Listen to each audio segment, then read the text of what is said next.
8월 21일 수요일. 오늘의 말씀은 마태복음 20장 1절에서 16절까지의 말씀입니다.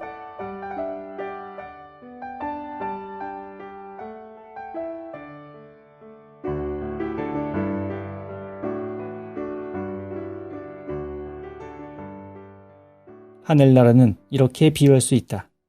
어떤 포도원 주인이 포도원에서 일할 일꾼을 얻으려고 이른 아침에 나갔다.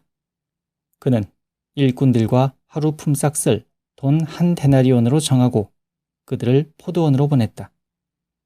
9시쯤에 다시 나가서 장터에 할 일 없이 서 있는 사람들을 보고 당신들도 내 포도원에 가서 일하시오. 그러면 일한 만큼 품삯을 주겠소 하고 말하니 그들도 일하러 갔다. 주인은 12시와 오후 3시쯤에도 나가서 그와 같이 하였다. 오후 5시쯤에 다시 나가보니 할 일 없이 서 있는 사람들이 또 있어서 왜 당신들은 하루 종일 이렇게 빈둥거리며 서 있기만 하오 하고 물었다. 그들은 아무도 우리에게 일을 시키지 않아서 이러고 있습니다 하고 대답하였다. 그래서 주인은 당신들도 내 포도원으로 가서 일하시오 하고 말하였다.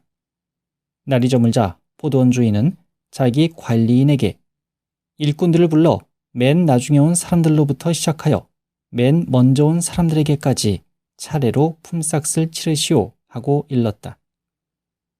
오후 5시쯤부터 일한 일꾼들이 와서 1데나리온씩을 받았다.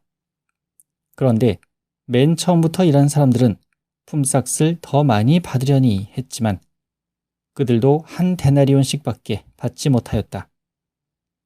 그들은 돈을 받아들고 주인에게 투덜거리며 막판에 와서 1시간밖에 일하지 않은 저 사람들을 온종일 뙤약볕 밑에서 수고한 우리들과 똑같이 대우하십니까? 하고 따졌다.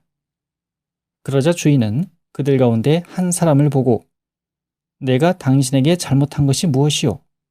당신은 나와 품삯을 1데나리온으로 정하지 않았소. 당신의 품삯이나 가지고 가시오. 나는 이 마지막 사람에게도 당신에게 준 만큼의 삭을 주기로 한 것이오. 내 것을 내 마음대로 처리하는 것이 잘못이란 말이오. 내 후한 처사가 비위에 거슬린단 말이오 하고 말하였다. 이와 같이 꼴찌가 첫째가 되고 첫째가 꼴찌가 될 것이다. 하늘나라는 이렇게 비유할 수 있다. 어떤 포도원 주인이 포도원에서 일할 일꾼을 얻으려고 이른 아침에 나갔다. 그는 일꾼들과 하루 품삯 쓸 돈 1데나리온으로 정하고 그들을 포도원으로 보냈다. 9시쯤에 다시 나가서 장터에 할 일 없이 서 있는 사람들을 보고 당신들도 내 포도원에 가서 일하시오. 그러면 일한 만큼 품삯을 주겠소 하고 말하니 그들도 일하러 갔다. 주인은 12시와 오후 3시쯤에도 나가서 그와 같이 하였다. 오후 5시쯤에 다시 나가보니 할 일 없이 서 있는 사람들이 또 있어서 왜 당신들은 하루 종일 이렇게 빈둥거리며 서 있기만 하오 하고 물었다. 그들은 아무도 우리에게 일을 시키지 않아서 이러고 있습니다 하고 대답하였다. 그래서 주인은 당신들도 내 포도원으로 가서 일하시오 하고 말하였다.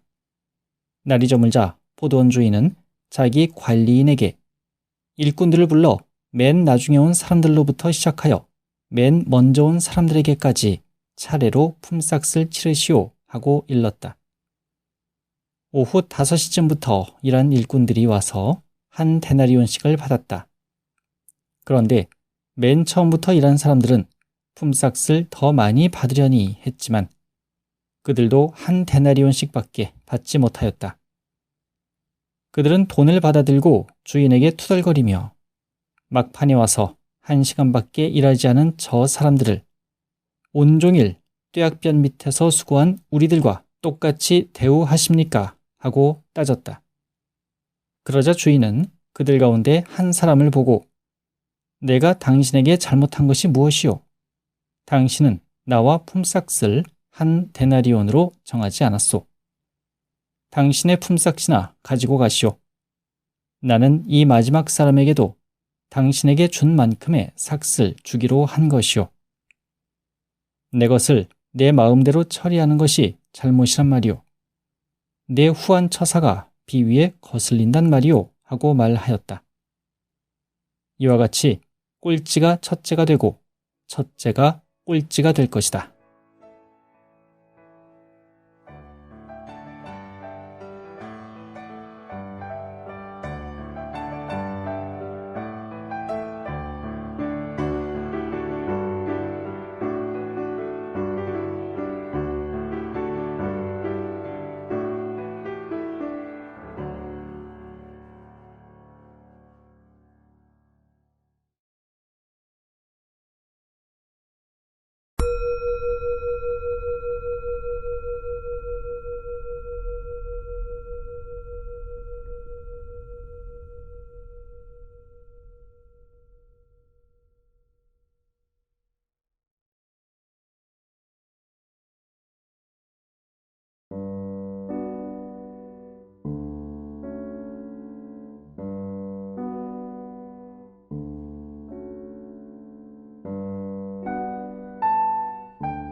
오늘의 묵상.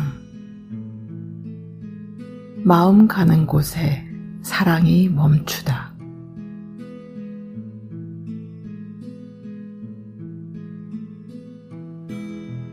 어릴 적 뜰 앞 화단에는 사철 내내 온갖 꽃들이 피고 졌습니다. 다 지고 나면 다음 해 크게 수고하며 손길이 가지 않아도 그 자리에 다시 꽃을 피우니 마냥 예쁘기만 했습니다. 그래서인지 온갖 꽃들을 좋아합니다. 특히 이른 봄, 보도블록 틈새에 자리 잡고 몸집을 키워내는 초록이들의 생명력에 감탄합니다. 혹시라도 밟을까 싶어 발밑을 살피며 걷곤 하지요. 가끔씩 버려진 초록이들을 주워와 우리 집에는 온갖 초록이들이 많습니다. 그중 유독 나의 마음이 가는 아이들은 남이 보기에 시원치 않은 초록이들입니다. 손길 닿는 대로 예쁜 꽃을 피우는 초록이들은 마냥 사랑스럽고 예쁩니다. 그럼에도 아침에 눈을 뜨자마자 먼저 다가가는 아이들은 아픈 초록이들입니다. 밤새 변화를 살피느라 손길이 분주해집니다. 그 분주한 손길 안에 오늘 성서 속 포도원 주인의 마음이 들어왔습니다. 이전에는 이 말씀을 보며 부자라고 자기 마음대로 하네, 형평성이 없네, 주인은 당연히 일한 시간만큼의 대가를 지불하고 일꾼들은 오래 일했으면 많이 받아야 마땅하지 않은 건가 하고 생각했습니다. 그런데 아픈 초록이들을 돌보며 비로소 포도원 주인의 마음을 이해하게 되었습니다. 종일토록 일을 찾지 못하고 서성이는 이들을 측은히 여기는 그 마음이 보였습니다. 시든 꽃이 피어나고 죽을 것만 같은 마른 가지에서 작은 녹색의 생명력이 보여질 때의 기쁨을 잘 알기에 1시간 일을 시키고도 하루 품삯을 기꺼이 계산해주는 포도원 주인의 후한 처사가 마냥 고맙고 감사했습니다. 오늘의 기도를 바칩니다. 주님, 오늘 하루도 당신의 후한 은총 안에 제가 살고 있음을 감사드립니다.